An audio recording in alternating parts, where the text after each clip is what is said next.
모든 시대를 막론하고 가장 큰 범죄는 살인이고 형량 역시 사형이었다. 조선시대에도 역시 살인사건이 발생하였는데 사형에 해당하는 사안은 반드시 왕의 최종 심사를 거치도록 되어 있었다.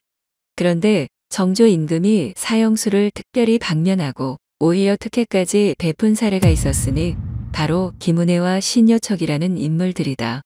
먼저 신여척의 사건부터 알아보자.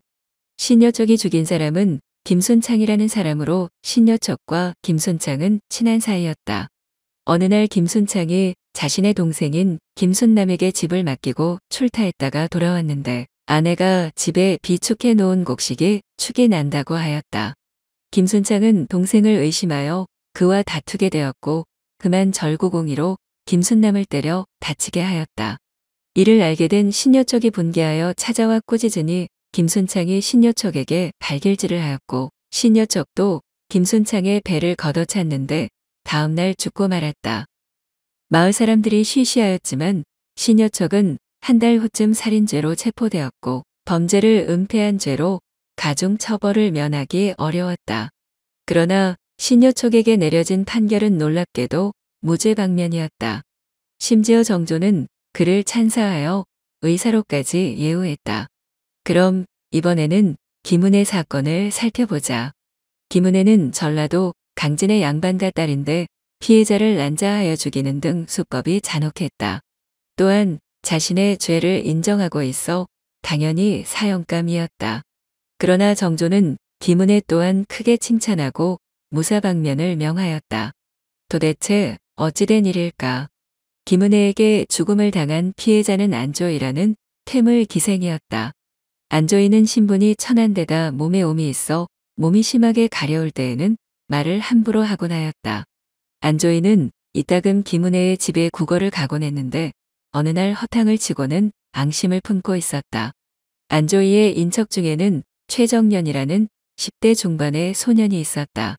안조이는 그에게 남녀간의 정을 들려주어 홀려놓고는 김은혜를 사모하게 만들었다. 그리고 은혜가 최정년과 간통했다는 소문을 퍼뜨렸다. 은혜의 혼사기를 막아 은혜를 최정년의 아내로 만들고 최정년으로부터 돈을 받아 옴약을 살 계획이었던 것이다. 하지만 같은 마을에 김양준이라는 사람이 은혜를 믿고 결혼을 하였고 이렇게 되자 최정년이 안조이에게 돈을 줄 수 없다고 나오니 안조이는 분을 참지 못하고 계속하여 2년 동안 은혜를 모함하니 온 동네에 모르는 사람이 없었다. 도저히 참을 수 없던 은혜는 마침내 폭발하여 식칼로 안조이를 난자하여 죽였다.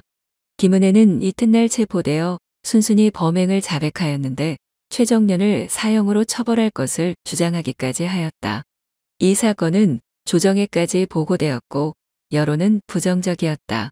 당시 좌의정인 최재공도 사형이 불가피하다는 의견을 피력했다.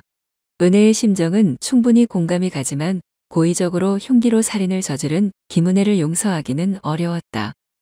당시에는 이렇게 억울한 피해를 받는 여성들이 많았다. 억울한 추문에 휩싸이면 변명의 기회조차 없이 피해자가 될 수밖에 없었다. 그녀들이 취할 수 있는 건 자결밖에 없었다. 억울한 심정을 쓰고 자결하면 그제서야 명예가 회복되고 면려문까지 받을 수 있었다. 그러니 김은혜의 사건은 당시로서는 충격이었던 것이다. 더욱 놀라운 것은 체포된 후 그녀의 태도다. 은혜는 시조 일관당당했고 종범의 처벌까지 요구했으니 지금 시각에서도 대단한 여성이었다고 하겠다.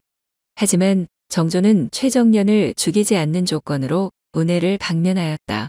또한 뛰어난 소행이라고 칭찬하고 은혜의 행동은 자신의 명예를 지키기 위해 불가피했다고 평가하였다. 두 사건의 공통점은 무엇일까? 그것은 바로 모함이다. 신여척 사건에서 원인 제공자는 김순창의 아내이다.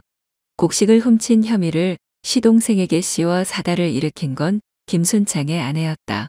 김은혜의 사건에서도 안조이는 거짓으로 김은혜를 모함하다 변을 당한 것이다. 정조의 어린 시절은 어땠는가? 사도세자가 이상행동을 보인 것이 사실이라고는 하나 정파 싸움에 휘말려 기주에서 갇혀 죽기까지 했으니 아들인 정조가 그 한을 품고 살아냈던 심정을 생각하면 그의 판결이 이해가 간다고 할 수 있다.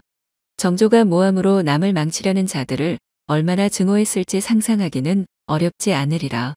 정조는 두 사건의 장본인들과 자신을 동일시하지는 않았을까.